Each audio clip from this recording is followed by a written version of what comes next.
Looking at the fixed income market, we'll look at the bonds segments where yields, the fixed income market breached the bearish sentiment that we've seen in the last few weeks as average debt yields dipped by 3 basis points to just 13.6%. Now, this was mainly driven by a 6 basis point movement in terms of yields now and ending at 14.5% following the renewed investors' interest that we've seen on the back of attractive yields at the long end of the curve. On Friday, we saw that there were 59 deals in the markets, the secondary side of market now, for a value of 14.05 billion naira after investors traded on the March 2027 security, January 2026 instruments, February 2028, and a couple of others.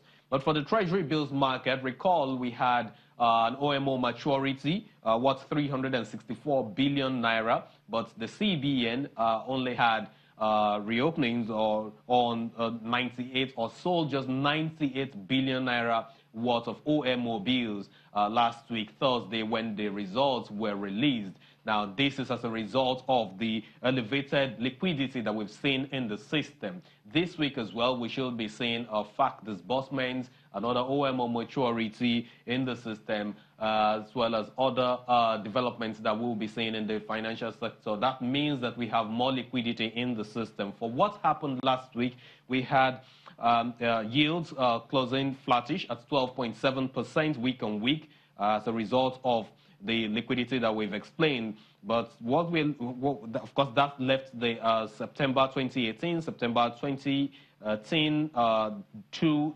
segments, the early part of September 2018, and of course the later part of September 2018 securities now at the numbers that you saw on Fridays. Total deals at the secondary market was just 238 for a total value of 84.2 billion naira.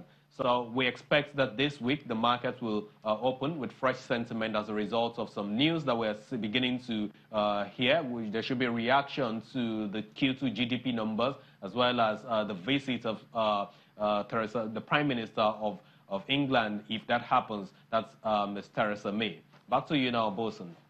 Okay, thank you very much. Temple Ashajulai from our studios at the Nigerian Stock Exchange, still trying to unpack and break it down for you, for those who haven't really seen the numbers and what contained when it said the GDP was down. Of course, this economy is struggling, in particular during the second quarter. Let's show you some of the numbers. The crude oil sector, as you heard, crude petroleum and natural gas within this GDP numbers contracted by a negative 3.95%. In the second quarter, April, May, and June, the numbers we're looking at right now, from a positive reading of 14.77% in the first quarter of this year. Push that aside. Look at the manufacturing sector, a meager 0.68%. That's the industrial sector, less than 1% in second quarter. That's much lower, sharply lower than 3.39% growth we posted in the first 3 months of this year, which means that in the second 3 months of this year, Nigeria's manufacturing sector went down from 3.39% to less than 1%. That's the number. Move that aside. Look at the refining of petrol and other products. Oil refining on the manufacturing sector was a negative reading, 21.49%, a massive 21.5% negative reading for oil refining in this second quarter, contracting that with 7.06% in the first quarter of the year. But again, put that aside. Look at the food, beverage, and tobacco sector. That sector under the manufacturing grew just 1.21%.